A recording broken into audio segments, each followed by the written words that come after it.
mucho la invitación al escritor Marcelo Fabián Monjes y agradezco también compartir la mesa con que lo hago, gente que lleva muchos años en la lucha de la construcción de la democracia y los derechos humanos. Y me parece muy pertinente la discusión de una convención contra los golpes de Estado, esencialmente por tres ideas. La primera está fundada en la idea de la progresividad de los derechos humanos. Los instrumentos, las convenciones, los pactos que hoy tenemos son justamente el producto de esa evolución de la humanidad en la búsqueda de la justicia y de la dignidad. Hace algunos años era impensable hablar de derechos sexuales y reproductivos, de derechos de personas con discapacidad, o hablar de instrumentos que tutelasen los pactos sociales o cualquier otro ejercicio que hoy tenemos.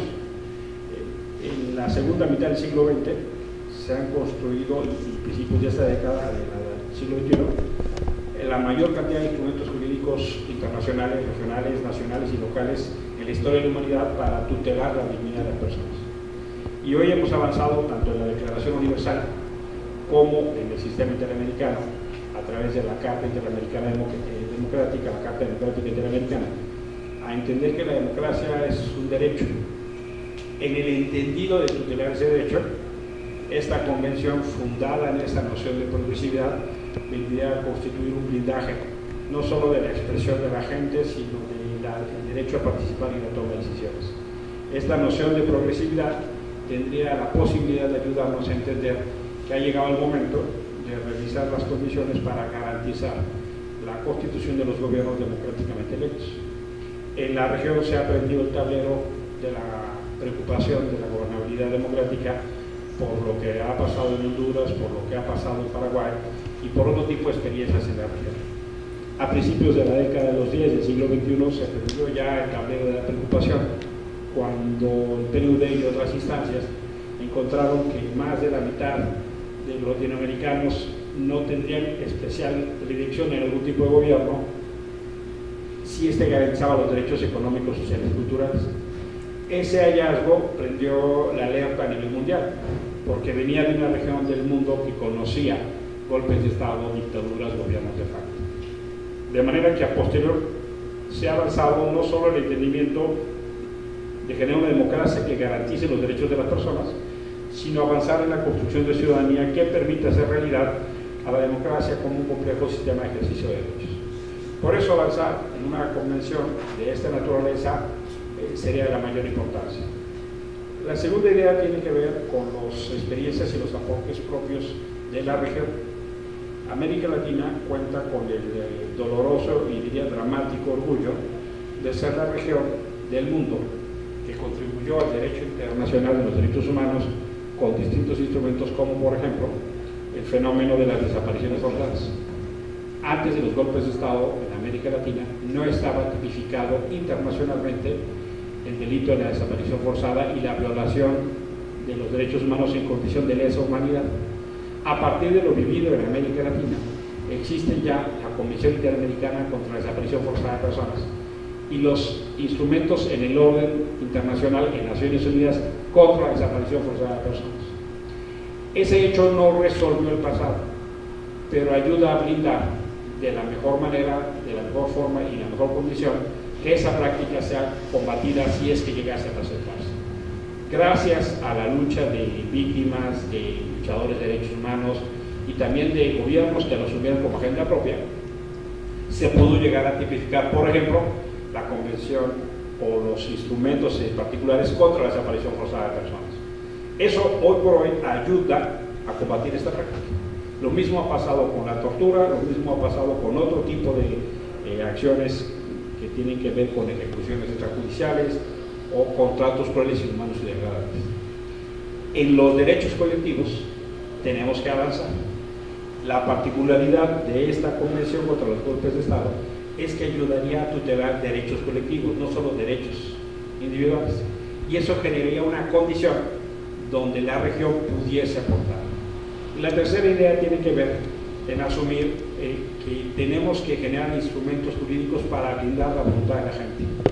Ha habido experiencias recientes en la región, el caso muy particular de Paraguay vuelve a encender la preocupación de que sean condiciones extralegales, que sean condiciones fuera de la voluntad de las personas, donde poderes fácticos, legales o ilegalmente constituidos pudiesen estar atentando contra la voluntad de la gente.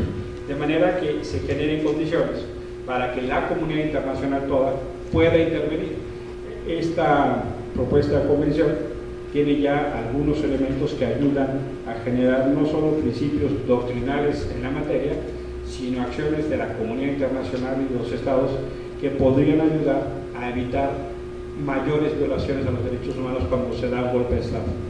El problema de los golpes de Estado es justamente eso, que genera una condición de negación del ejercicio de los derechos y que tiene en respuesta, en la gran cantidad de ocasiones, si no es que en todas, una condición estructural de violación masiva de los derechos humanos.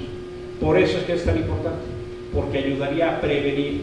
Por ejemplo, la Convención habla ya sobre la prohibición de venta de armas, sobre la ayuda humanitaria, sobre la condición de información y la garantía del derecho a la información y otro tipo de garantías que generalmente en los golpes de Estado son sencillamente negadas.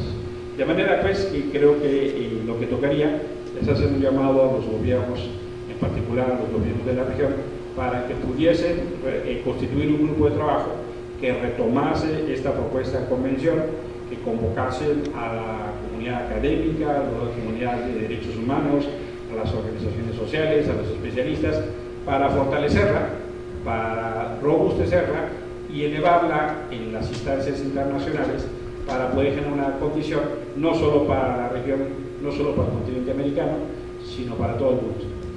Agradezco mucho al escritor Monjes, que con esta iniciativa nos ha convocado, nos ha sentado a la mesa, pues en este carácter de progresividad, en este carácter de construcción de esperanza y también de responder oportunamente a las amenazas que hoy vive no solo América Latina, sino el mundo en materia democrática. Muchas gracias.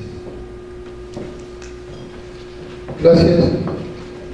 Bueno, en primer lugar, quiero agradecer la presencia a los compañeros que nos acompañan, al licenciado Emilio Álvarez Icaza, al maestro Luis López, a Carla Mosurrutia y al maestro Edgar Tafosa.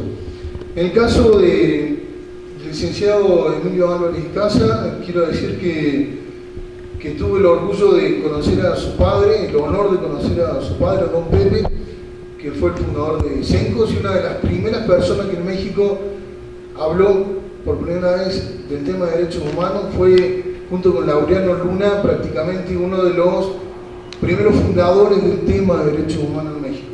En ese sentido se podría decir que el licenciado Emilio Álvarez Icaza es casi, además de sus sobrados y propios méritos, prácticamente también por una cuestión genética, probo en materia de derechos humanos. Quiero decir que esta propuesta de proyecto de convención contra los golpes de Estado que hice pública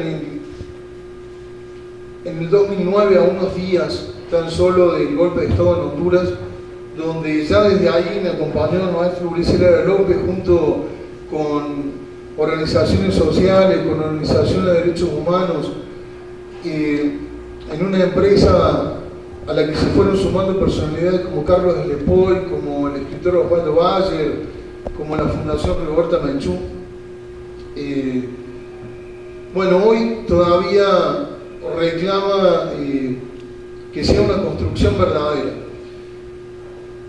En el 2009 vimos el golpe de Estado en Honduras, después vimos en septiembre del 2010 el intento de golpe de Estado al presidente de Ecuador, Rafael Correa, y hoy vemos la situación planteada en Paraguay. Y frente a esto, pese a que desde ese tiempo hasta ahora la UNASUR hizo un avance, generó la cláusula democrática, hoy lo que podemos ver es que la democracia del continente siguen sin tener una herramienta efectiva para sancionar, para llevar a la cárcel, para poder tener mecanismos de acción concretos para defender la democracia y para que dejen de ser impunes los principales protagonistas de un golpe de Estado o del quiebre de un orden institucional. Yo los puntos que planteo, que son 31, en primer lugar cito que sea penalizado en el orden jurídico internacional el golpe de Estado como tal, como figura jurídica. Yo los 31 puntos los menciono para el debate, no como una verdad absoluta. Algunos puntos podrán ser agregados, otros ampliados, otros sustituidos, pero lo cierto es que la Carta Democrática del 2001 y la cláusula democrática de la UNASUR, construida más recientemente, siguen siendo herramientas insuficientes para blindar, como bien lo dijo el licenciado Álvarez y Casa, las democracias de la región. Si algo me parece adecuado, que es la perspectiva con la que yo lo he visto un poco y lo he planteado desde el comienzo, es lo que él mencionó como parte de la evolución de la humanidad. Cuando comencé con esto yo decía que había un momento de la historia de la humanidad donde la tortura era algo común, que le iba a pasar a que detuvieran a un prisionero de guerra, hasta que esa evolución de la humanidad hizo que la tortura, por ejemplo, se convirtiera en algo inaceptable, en algo inhumano, hasta que se pudo construir una convención contra la tortura. Hay quienes, para mí casi ridículamente, dicen, bueno, sí, hay una convención contra la tortura, pero sin embargo hay tortura. Sí, es cierto. Yo digo, también hay leyes que penalizan el crimen y el homicidio y sin embargo hay crímenes, pero ¿cuántos habría si no existieran esas leyes? Si fueran impunes, seguirían siendo válidos. Lo mismo pasa con los golpes de Estado. Mientras no se construya una herramienta de esta naturaleza, algo más amplio,